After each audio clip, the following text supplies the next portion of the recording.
well, 70 Democrats, of course, Republicans joining on, but the 70 Democrats condemning the river to the sea phrase as used in Rashida Tlaib's video calling for a ceasefire. They call for a ceasefire, but not for Israel. They say Israel has to defend itself and follow law, quote, as best as possible. Disgusting, disgusting. The signers validating attacks against the lone Palestinian in Congress should not mention 1,000 killed. I would also just note progressives, Katie Porter, Chantel Brown, who took a bunch of APAC money to beat Nina Turner, and Adam Schiff among those 70 Democrats Adam that shit. condemned Adam Shit. Look, folks, it's Adam Shit. More and more people are saying he's shitty and also a racist. Because one thing we need to make clear up front is that objection, it is not the phrase from the river to the sea that is genocidal, it is objection to that phrase. And we are seeing a freak out by the Zionist lobby and its representatives in different parts of the Western political sphere to basically obscure the reality of this. So we're going to spend a lot of time on that today because actually, where it comes to defund the police or whatever, I think there's a certain way that these things do function as distractions from like the real impenetrable problem. This is actually pointing to the solution. From the river to the sea is the solution here, and we need to be very clear about that. And that everybody saying it is righteous in the commonly accepted use of the phrase. And just on that note, there's a famous piece now that goes around whenever this comes up because it is a regular thing used to distract by Yusef Menayer in Jewish Currents. It's this piece here. What does from the river to the sea really mean? The much maligned slogan resists fragmentation of Palestinian land and people by Israeli occupation and discrimination. And actually, before we even get to that, I want to play a clip from one of the new historians. Basically, in Israel, there was a bunch of documents that started being released in 30 years after the Nakba in 1948. Some of the first historians of that, Ilan Papi and Avi Shleim here, and also Benny Morris, who would later become sort of the court historian. That his work is he's who you see on these guys' Wikipedia's calling them sloppy and saying Avi Shleim is too friendly to Arabs. And what you should read into that is Benny Morris is a racist, like a lot of Zionists. Avi Shleim is a Jew from Baghdad, and so he calls himself an Arab Jew. So when Benny Morris says that, the Israeli public that's racist knows what to think about it. But I want to play this clip here because this kind of shows why people are saying from the river to the sea at this moment in time. And it's actually not because they want death camps. And it's disgusting the extent to which everyone is lining up to make that the interpretation. I used to support a two-state solution, but Israel has killed the two-state solution with the settlements. It's a struggle now between right-wing ethno-nationalism and liberal ethno-nationalism, and I don't approve of either. An essential element of democracy is equal rights. Today I support one democratic state from the Jordan River to the Mediterranean Sea, with equal rights for all its citizens, regardless of religion and ethnicity. The experience that my family and I had of living together, coexisting with Arabs, gives me reason for hope that what happened once in the Middle East can happen again. And that little bit he ends on there is important because this is the first thing you'll hear in response, which is this. Well, it's all going to be pandemonium there. It will be another Holocaust. And again, that is a racist belief. The violence, you can learn a lot from Avi there because of his history as like predating the state of Israel. But his family had to move from Baghdad to Israel because the Zionist project created these tensions, and so his family was looked at as part of the Zionists, whether they wanted to or not. And you'll also learn from the work of Avi Shleim about the effect of Zionist terrorism in the formation of that state. So nobody wants to support terrorism, but the idea that it doesn't lead to an outcome that the people wanted to, well, it did for the Zionists. And that's just something we need to be very clear about. I want to go back to this Menayer piece because this puts it really clearly. And I think again, like nobody wants to be saying things like this. Nobody wants to be saying things like Zionist terrorism, but the fact is that like this is being used as a cudgel to maintain a project that is causing all of these problems here. And so, racism. Menayer writes here in this Jewish currents piece. Since Zionists struggle to make a persuasive argument against freedom, justice, and equality for all people throughout the land, they seek instead to attack the message and the messenger. When Palestinians proclaim from the river to the sea, Palestine will be free, many Zionists argue that this is a Palestinian call for genocide. But as historian Maha Nasser has noted, there has never been an official Palestinian position calling for the forced removal of Jews from Palestine. The links between this phrase and eliminationism might be a product of an Israeli media campaign following the 1967 war that proclaimed Palestinians wished to throw Jews into the sea. Jewish groups such as the American Jewish Committee also claim that the slogan is anti-Semitic because it has been taken up by militant groups such as the PLO, Popular Front for Liberation of Palestine, and Hamas. But Nasser writes that the phrase predates these uses and has its origin as part of, let me just see here, part of a larger call to see a secular democratic state established in all of the historic Palestine. Now, Youssef Manara is, of course, an advocate for the Palestinian cause. But so if you don't want to take his word for it, here's the word of the daughter of Yocheved Lifshitz, who was freed by Hamas a fortnight ago on BBC. And you can see like this phrase is not mentioned, or is not the property of people who want genocide. Here it is. Her core beliefs have not shifted.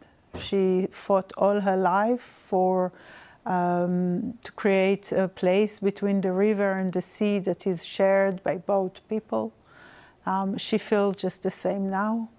She said to me a few days ago that we made peace with the Germans and we will have to make peace with the Palestinians. I think having... And so think about this. Think about what Rashid Tlaib's going through. And people being accused as being anti-Semitic when this is actually the way forward for humanity.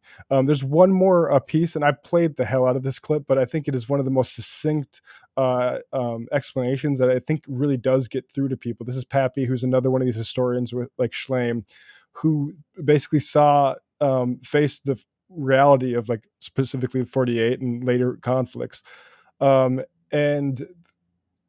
the rise of apartheid and what the actual solution is now, because everyone talks about how unfeasible this stuff is, right?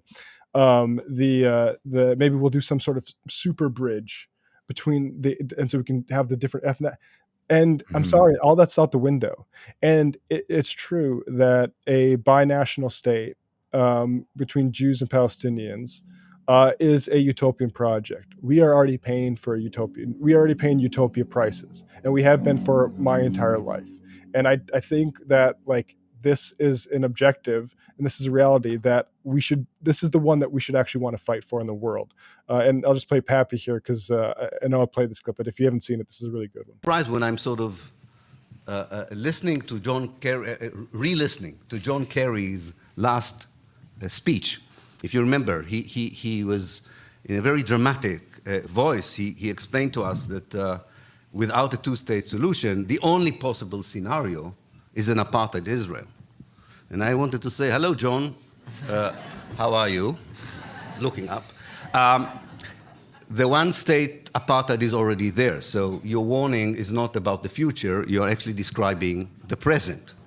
Secondly, couldn't you find one moment in your speech, maybe 2 sentences in your speech to say that actually having a democratic state for Jews and Palestinians between the River Jordan and the Mediterranean is not a doomsday scenario? Couldn't you just say, wouldn't it be wonderful to have settlers and natives living as equal citizens in the same state? Why do you have to describe this as a doomsday scenario? The only people in the world who would describe this as a doomsday scenario are Zionists. Because they think that when the Jews are not a majority, The only possible thing Palestinians can do is to kill them. Well, I lived in Haifa all my life. I live in the Galilee. I was in political outfits and academic outfits where the Jews were the minority and nothing bad happened to us. And the idea that Palestine cannot be a political outfit if the Palestinians are the majority and the Jews are a minority is a racist idea that should be challenged strongly.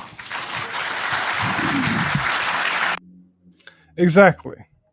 And I'll let you go, David. I've been going for a while, but there's another piece here, and we mentioned it in the show on Sunday for patrons. But the Tony Jutt piece from October 23rd, 2003, 20 years ago.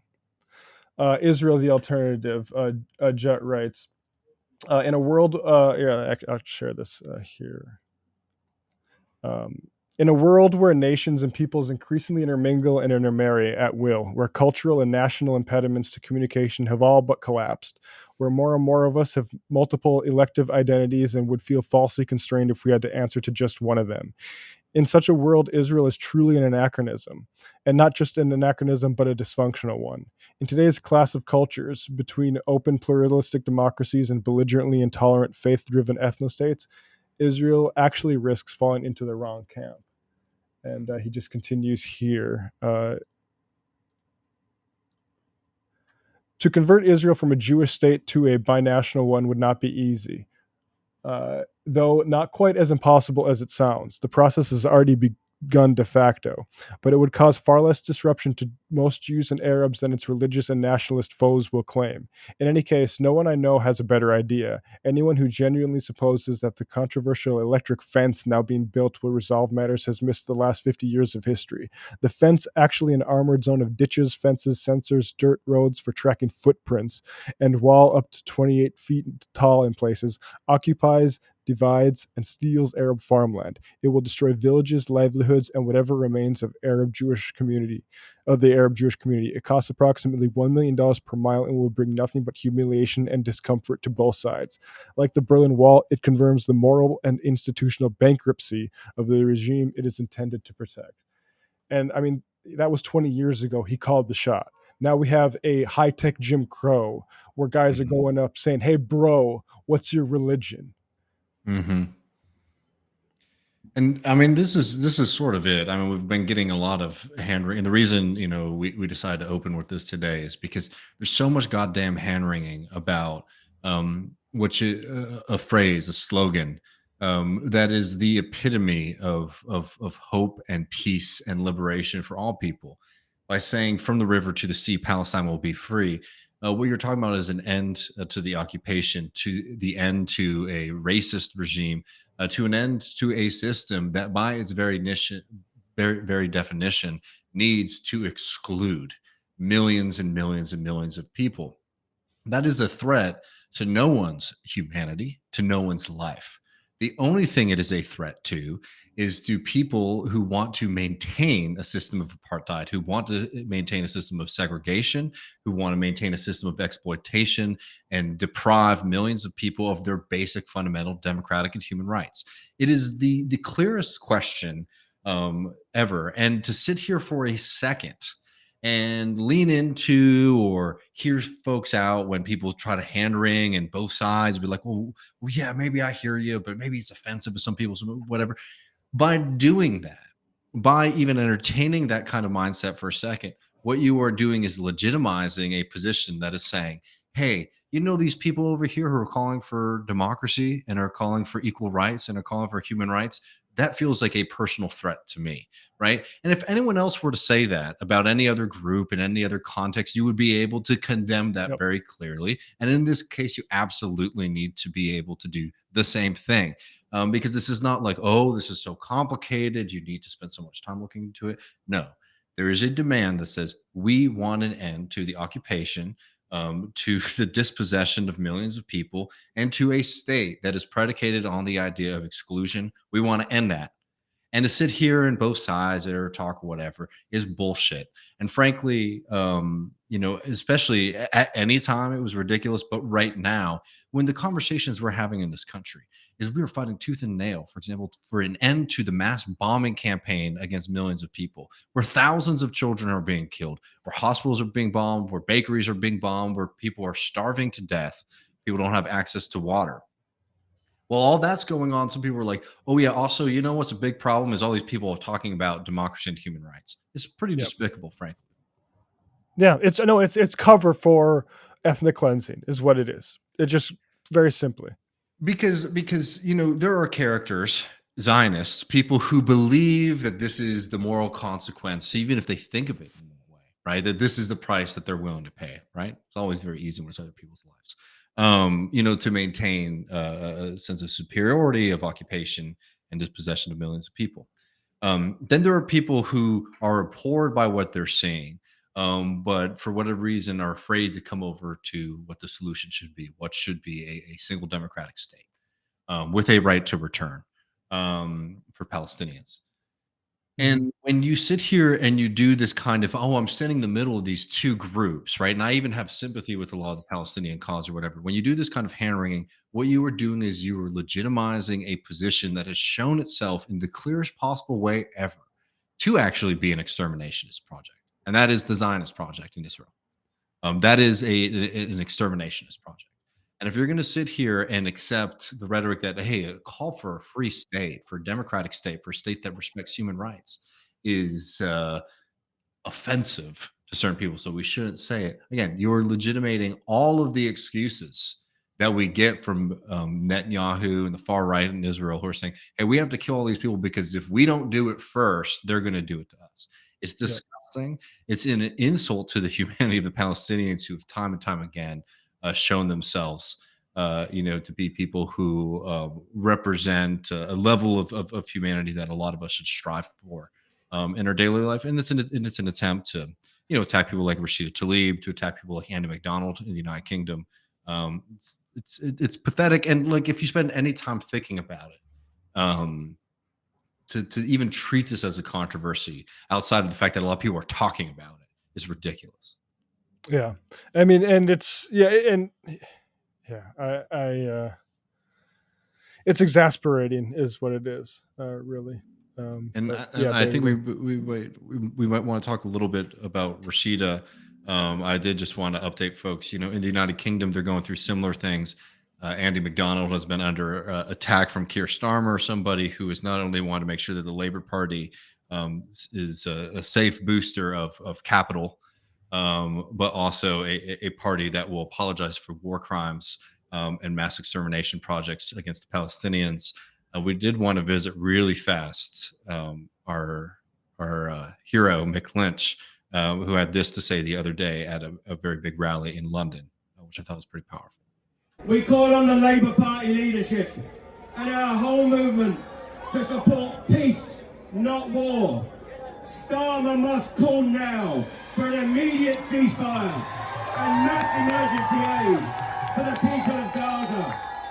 The Labour Party and our whole workers' movement must show it is on the side of the peacemakers, not the warmongers. Let's build peace and a just settlement for all peoples of the region. End the killing now. Call the immediate ceasefire and let's create the road to a settlement with peace, social justice, human rights, freedom and dignity for all. Solidarity to Palestine and solidarity to you all. Build the peace, end the war. Yeah. Oh yeah, and I think at a certain point, sitting around and taking the position of objecting to again a slogan that is calling for peace and an end to apartheid, Yeah. it's a joke, and you should treat it as that. Yeah, and one other thing I want to say is Joe Biden said at the start of this about a month ago, we can fight two wars, and we're just that tough.